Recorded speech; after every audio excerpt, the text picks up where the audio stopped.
Think about what you have right now: a family, a home, people who depend on you and love you, work that pays the bills, a life that, on paper, looks exactly what you were working toward 10 or 15 years ago.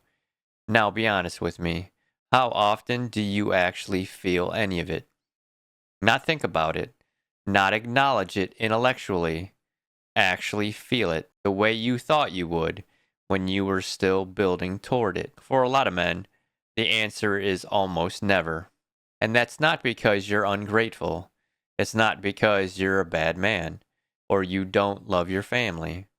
It's because chronic stress, the kind that never fully turns off, the kind that follows you from work to home to bed and back again.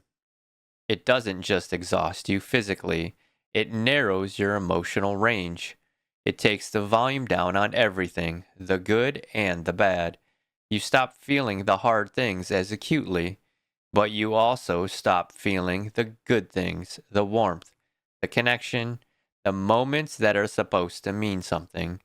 You become numb, and you mistake that numbness for strength, because at least you're not falling apart. But you're not really living either. I went through a period where my son would do something that should have made me light up, something funny, or something proud. And I'd feel it for about 3 seconds before the weight of everything else came back down on top of it. That's not living, that's surviving. And surviving was never the goal. Here's what I learned about gratitude that nobody tells you. Gratitude is not a feeling that arrives on its own when things are going well. For a man under chronic stress, gratitude is a practice. It's something you have to deliberately create because your nervous system has been in threat mode for so long, it doesn't switch to appreciation automatically anymore.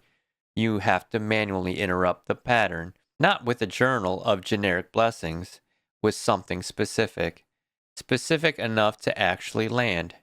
Not, I'm grateful for my family. That's too broad to feel anything.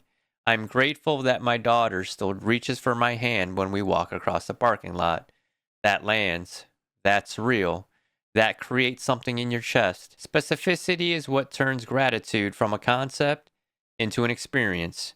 And when you practice that deliberately, even for 2 minutes a day, it starts to widen the emotional range that stress had narrowed. It doesn't fix everything, but it changes the baseline you were operating from. And a different baseline produces a different man.